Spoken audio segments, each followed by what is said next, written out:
Saran seat से लालू यादव की बेटी रोहिणी आचार्य ने भी आज अपना नॉमिनेशन फाइल किया। सारण में रोहिणी का मुकाबला बीजेपी के कैंडिडेट राजीव प्रताप रूडी से है। बिहार की इस हॉट सीट पर 5वें चरण में 20 मई को मतदान होना है। छपरा में रोहिणी के नामांकन के दौरान पूरा लालू परिवार एक साथ नजर आया। राजद सुप्रीमो और पिता लालू प्रसाद यादव, मां और पूर्व सीएम राबड़ी देवी, दोनों भाई तेजस्वी यादव और तेज प्रताप यादव और बहन मीसा भारती भी रोहिणी यादव के साथ दिखे। सारण लोकसभा सीट पर इस बार आमने सामने का मुकाबला है। इस बार बीजेपी के राजीव प्रताप रूडी हैट्रिक लगाने की तैयारी कर रहे हैं, तो वहीं लालू प्रसाद यादव ने उनके विजय रथ को रोकने के लिए रोहिणी आचार्य को मैदान में उतारा है।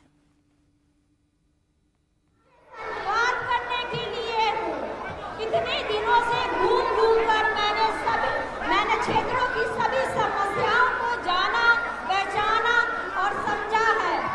मैं न किसी पर आरोप प्रत्यारोप लगाने और न ही नकारात्मक राजनीति करने के लिए यहाँ आई हूँ। विदेश के तमाम मौजूद सुख सुविधाओं को छोड़कर सारण को सुंदर, समृद्ध, आधुनिक और विकसित सारण लालू परिवार को अच्छी तरह पता है कि इस सीट पर राजीव प्रताप रूडी के विजय रथ को रोकना आसान नहीं है। इसीलिए रोहिणी आचार्य नामांकन दाखिल करने से पहले ही चुनाव प्रचार में जुटी हुई हैं। लालू यादव 2004 और 2009 में यहां से चुनाव जीते थे और केंद्र में वो मंत्री बन गए थे। 2014 के चुनाव में लालू यादव ने अपनी पत्नी और बिहार की पूर्व मुख्यमंत्री राबड़ी देवी को सारण सीट से मैदान में उतारा। लेकिन मोदी लहर में लालू की लालटेन बुझ गई और बीजेपी के राजीव प्रताप रूडी की प्रचंड जीत हुई। जीत के बाद रूडी केंद्र में मंत्री भी रहे। फिर साल 2019 का लोकसभा चुनाव आया।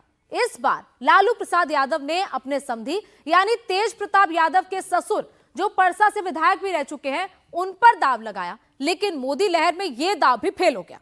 राजीव प्रताप रूडी लगातार दूसरी बार यहां से चुनाव जीते। अब इस बार राजीव प्रताप रूडी जीत की हैट्रिक ना लगा पाए, इसीलिए लालू प्रसाद यादव ने अपनी बेटी रोहिणी आचार्य को मैदान में उतारा है।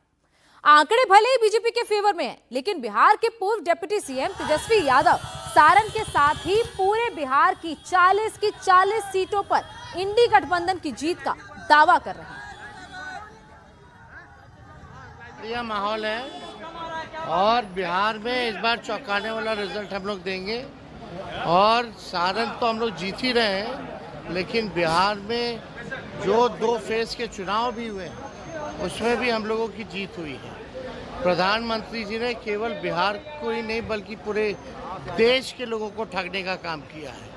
तो खास तौर पे बिहार के साथ तो पक्षपात किया है, सौतेला व्यवहार किया है। इसका जनता जो है बदला लेगी। जनता मालिक है, जनता चुनती है, ना कि प्रधानमंत्री जो आंकड़ा बोलेंगे वो होगा।